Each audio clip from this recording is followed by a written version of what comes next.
I've said all along, it's Rosemary King. Yeah, and we've looked at her. Well, maybe we haven't seen the obvious. Which is? Well, she certainly wasn't lacking a motive. I mean, she did well out of the will. She had the opportunity when she met up with him secretly. And it's never been established properly how her first husband died. Yeah, that's all very neat and tidy, and it's all very circumstantial too. Well, forensics, for all their jargon, haven't come up with anything. Have you read this? No, it's just come through. Yeah, I'll read it now and get a team together. What is it? It's the first bit of evidence linking someone to the murder weapon. Come on, then. What did Carrie say? I couldn't get her to back off, if that's what you mean. Well, why should she, if she's in the will? Yeah, that's what she said. I definitely wouldn't have. Oh, great. Another leech attaches himself to us. The old fella can certainly pick him. Carrie's not like her, and nor is Kelly. I saw our sister and all. Oh, poor lass doesn't look anything like you, does she? So? I'm just saying I saw her, that's all. She's not our sister. Half-sister, then. She's nothing. She's an accident, a one-off. She's more than that. Dad was seeing Carrie for quite a few years. It was a proper dark horse. Now we know where this pair gets it from. Why would we believe anything she says? Because Dad wouldn't have put her in the will unless she meant something to him. Matthew? Don't say that to him either. As soon as she gets sent down, the better. Every time I turn around, she's there. Mind you, that's all in hand now. You two still got moodies with me? Oh, forget it.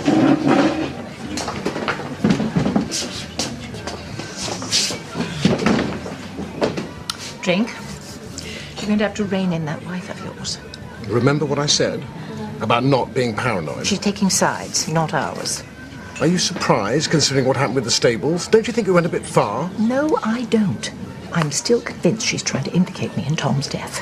Look, I've had to put up with her pettiness all these years. But not this. She's gone too far. I will do anything to protect my interests. And you are either with me, Grayson, or you are against me.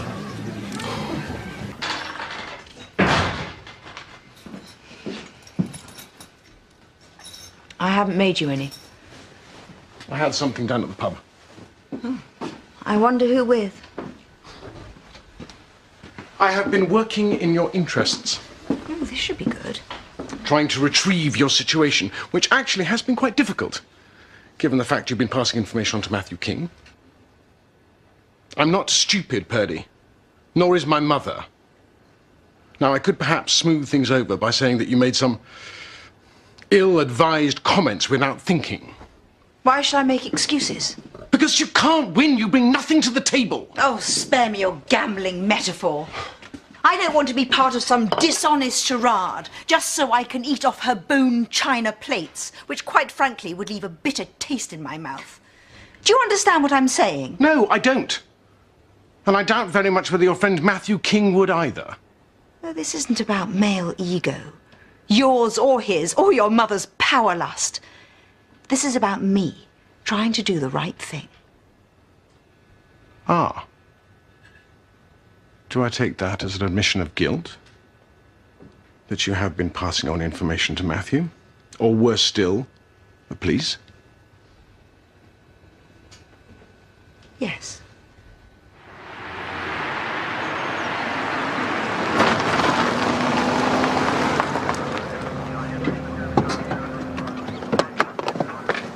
And about time, too. You might be in the wrong place, though. The last time I saw her, she was in the pub. Actually, it's not Mrs. King we've come to see. I'd be grateful if you'd accompany us to the station. Hey, what are you on about now? I've got some questions I'd like you to answer. You arresting me? There won't be any need if you cooperate. What if I don't? The more I find out about the old fella, it's like I never knew him. Thank goodness Mum's not around to hear all this. If she'd not been ill, it would have happened. How do you know? Well, I looked at her. Oh, she's just a gold digger. It takes two to tango. No, the girl, Scarlett.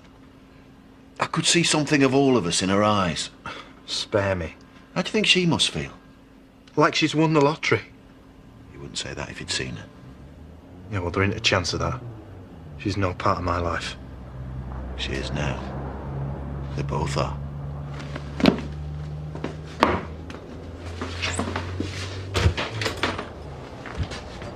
What would you do if you found out you had a half-sister? I have. Done her. Oh, yeah, I was forgetting. And Scott's my stepbrother.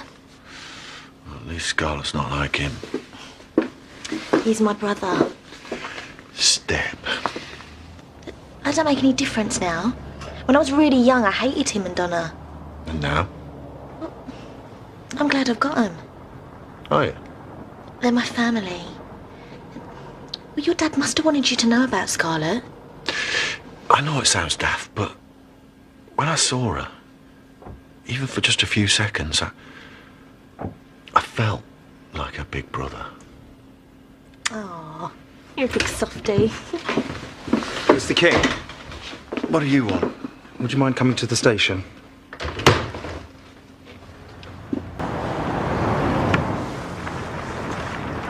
Where are you going? What do you think? At least not coming for me this time. Give us another.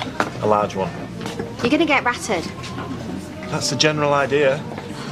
Won't make things any better. Things can't get any worse, can they? Could I have a word, Mr. King? Outside. No. There's a word for you. The only place I'm going today is Oblivion. You can give us a reality check tomorrow. I'm afraid that won't do. I want you to come to the police station. Why? I would have preferred to explain outside. Carl, you best do what he says.